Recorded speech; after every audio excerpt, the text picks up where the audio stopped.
I want everyone to understand something about online ministers. They are 100% completely legal in the state of Connecticut.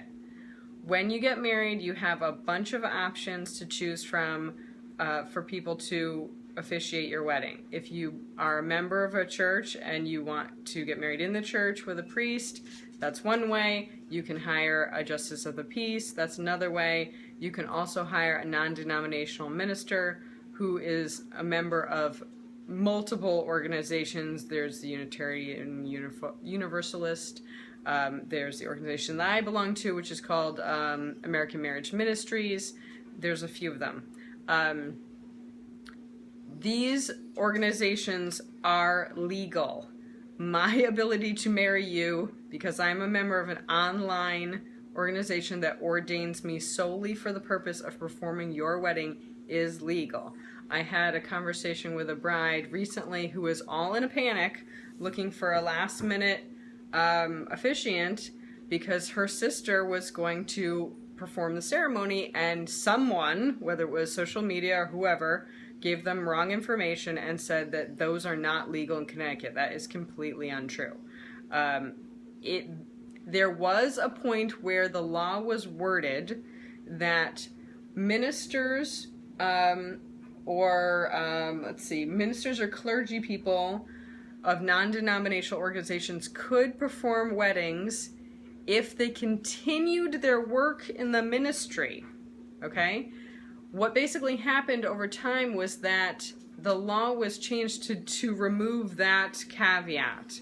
It became determined that the state does not have the right to define what continuing the work of the ministry means.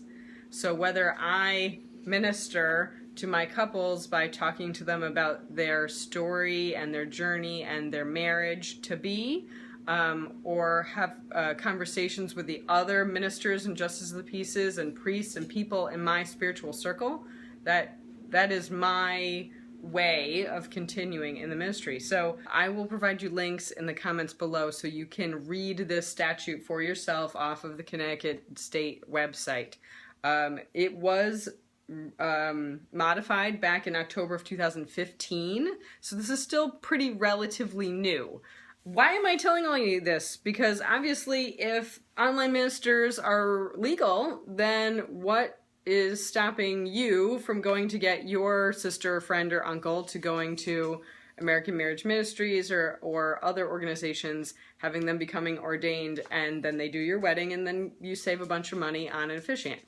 Nothing. Absolutely nothing is stopping you from doing that. The reason why I'm telling you is because, number one, I want you to have as little stress on your wedding day as possible, even if that means I am not personally involved in it. I would love to be involved in it. I would love and honored to be standing there with you. I would just ask you to consider this. If you're asking a friend or family member to officiate your wedding, this is a huge job and responsibility that you are giving them. You are effectively asking this person to be comfortable with public speaking. They're going to have to stand up in front of the whole assembled group, your friends and family. They're going to have to prepare some kind of script or speech or ceremony, whatever given length, and they're going to have to deliver that, officiate the certain parts of the ceremony at the given times, and then they have to sign and file your marriage license with the town in which your ceremony is being performed. This is a beautiful honor. It's also a lot of responsibility, and I feel like the downside is you have now asked a friend or family to work your wedding. And I know sometimes these decisions can be made around budget or for other reasons. I personally feel you should be careful how many people you involve in your wedding to this capacity. I would hope and think that you would want as many people to enjoy your wedding as possible. Your ceremony is the core of your day. And there is someone out there for every style, every personality, every budget, everything that will fit you just right. And like I said, I'd love to be that person for you. If it's not me, I'll connect you with somebody who is right for you. But please don't think that online ministers are not legal. They are. I have done the research. I've talked to town clerks when filing licenses. They are completely legal. Like I said, I spent a great deal of time Facebook messaging with this one very harried bride and got her all straightened out, and boy was she super relieved. And you know, from a business standpoint, does that mean she's not my client? I don't look at that as hello, you're back.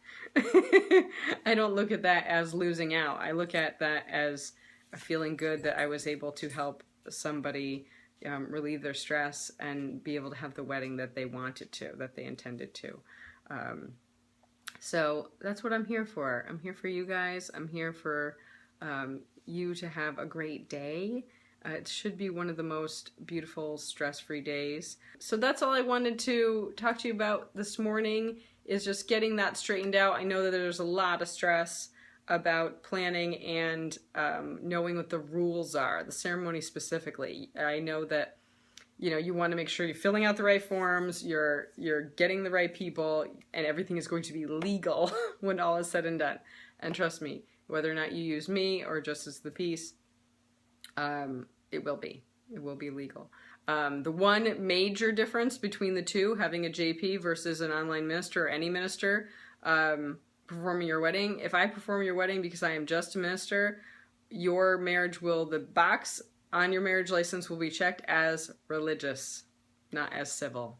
As a civil ceremony would be a justice of the peace. That's the major difference on your license. Everything else is still legal. And all my best with no stress as always. Take care.